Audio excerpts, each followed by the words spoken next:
ममता बनर्जी ने गुरुवार को विधायक पद की शपथ ली। बंगाल के इतिहास में ऐसा पहली बार हुआ है जब राज्यपाल विधायकों को शपथ दिलाने विधानसभा पहुंचे। खास बात ये रही कि इस बार राज्यपाल जगदीप धनखड़ और सीएम ममता बनर्जी के बीच कोई खास तल्खी नजर नहीं आई। इसके पहले तक दोनों एक दूसरे पर हमेशा से जुबानी हमले करते नजर आए थे। बता दें तो ममता बनर्जी ने उपचुनाव में भवानीपुर से बीजेपी की प्रियंका तिब्रेवाल को 58,000 से भी ज्यादा वोटों से हराया है। उन्होंने जीतने के बाद कहा कि भवानीपुर में करीब 46% नॉन बंगाली हैं और इन सभी ने उन्हें वोट दिया है। कॉलेज के दिनों से राजनीति में आने वाली ममता बनर्जी ने के सामने तमाम चुनौतियां आई हैं, लेकिन उन्होंने कभी इन चुनौतियों से हार नहीं मानी।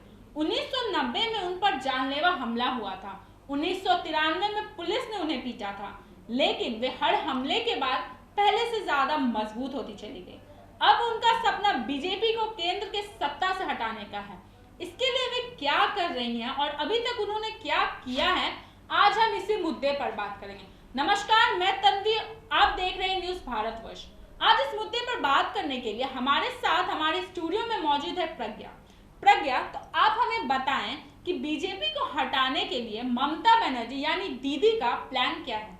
जी तन्वी, मैं आपको बता दूं तो ममता बनर्जी विपक्ष का सबसे बड़ा चेहरा बनना चाहती हैं। बीजेपी को केंद्र से हटाना उनका सबसे बड़ा लक्ष्य माना गया है। इसी के चलते उन्होंने अपने भतीजे अभिषेक बनर्जी को पार्टी का राष्ट्रीय महासचिव भी नियुक्त किया है। वे चुनावी रणनीतिकार प्रशांत किशोर के साथ भी मिलकर काम कर रही हैं। वहीं हम यह देख सकते हैं कि ममता अपना फोकस बंगाल पर बनाए रखना चाहती हैं। इसी कारण बाहर का काम अभिषेक को दिया गया है। वे 2024 के लोकसभा चुनाव में बंगाल में बीजेपी को जीरो पर लाना चाहती थी। अभी बीजेपी के बंगाल में 17 सांसद है। भवानीपुर में जीत के बाद ममता ने कहा कि 46% नॉन बंगाली ने उन्हें वोट दिया। इसके जरिए कहीं ना कहीं ये मैसेज भी देने की कोशिश है कि बंगाली हो चाहे नॉन बंगाली, उन्हें सभी पसंद करते हैं। यहाँ पे सबसे बड़ी बात यह है कि 2024 में टीएमसी का रोल कितना बड़ा होगा, ये 2023 तक तो स्पष्ट हो ही जाएगा। जिन राज्यों में टीएमसी चुनाव लड़ने जा रही है, वहां के नतीजे उसका भविष्य काफी हद तक तय करेंगे। जी, तो धर्म को बंगाल में राजनीति में लाने वाली तो ममता ही है। 2019 के बाद उन्होंने सॉफ्ट हिंदुत्व की राजनीति को भी शुरू कर दी। इस पर आप क्या कहेंगे? धर्म को बंगाल की राजनीति में लाने का काम ममता बनर्जी ने ही किया है। 34 साल के वामपंथ शासन में धर्म का बंगाल की राजनीति में कोई रोल नहीं था। 2008 से 2009 में ममता ने पहले मुस्लिम तुष्टीकरण की राजनीति शुरू की, लेकिन 2019 के लोकसभा चुनाव में उन्हें इसका खामियाजा भी भुगतना पड़ा था। बीजेपी ने 42 में से 18 सीटें जीत ली थी। इसके बाद ममता ने धार्मिक स्थानों पर बहुत खर्च किया था, फिर चाहे वो मुस्लिमों के हो या फिर हिंदुओं के हो।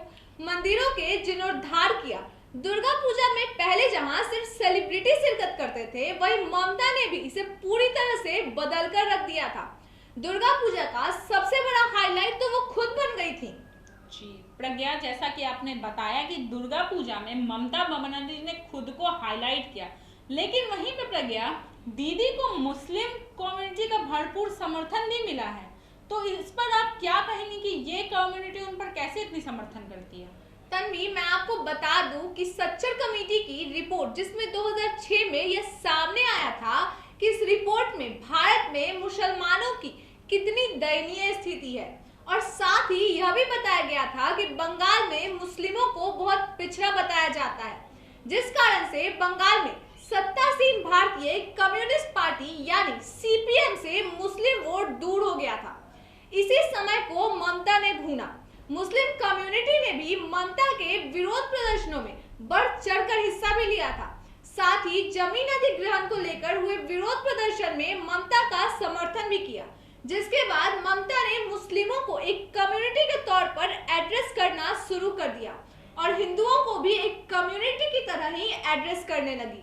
2019 के बाद से उन्होंने सॉफ्ट हिंदुत्व को भी अपनाया।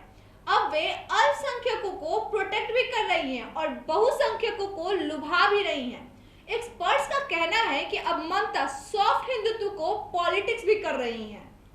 जी प्रज्ञा, हम सभी जानते हैं कि ममता बनर्जी पर कई बार हमले किए गए हैं, तो आपको क्या लगता है कि इन हमलों से ममता बनर्जी पर अभी तक क्या प्रभाव पड़ा होगा? जी तन्वी, आपने बिल्कुल सही कहा कि ममता बनर्जी पर कई बार हमले किए गए हैं। तो मैं आपको बता दूं कि 6 अगस्त 1990 को सीपीआई के गुंडे लालू आलम के द्वारा भी ममता बनर्जी पर जानलेवा हमला किया गया था। तब वे यूथ कांग्रेस की लीडर हुआ करती थी। उसी घटना के बाद ममता कांग्रेस की फायर ब्रांड नेता के रूप में भी उभर गई थी।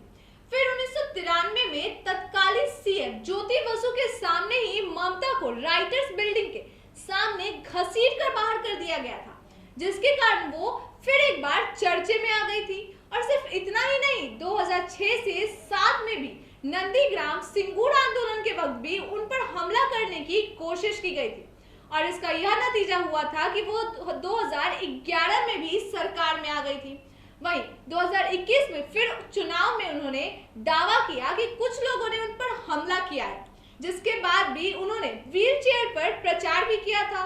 और इस चुनाव में टीएमसी ने 294 में से 211 सीटें भी जीती थी। जी प्रज्ञा, आपने बिल्कुल सही कहा कि 2021 में हुई हमले को लेकर कई लोगों का कहना भी था कि ममता बनर्जी पर कोई हमला नहीं किया गया है, वह एक झूठा नाटक कर रही हैं, जिसका आज तक परिणाम सामने तो नहीं आया कौन सही था या कौन गलत था। तो हम फिर आएंगे आपके सामने एक नए विषय के साथ। तब तक के लिए आप बने रहे न्यूज़ भारतवर्ष के साथ। मैं तन्वी पटना।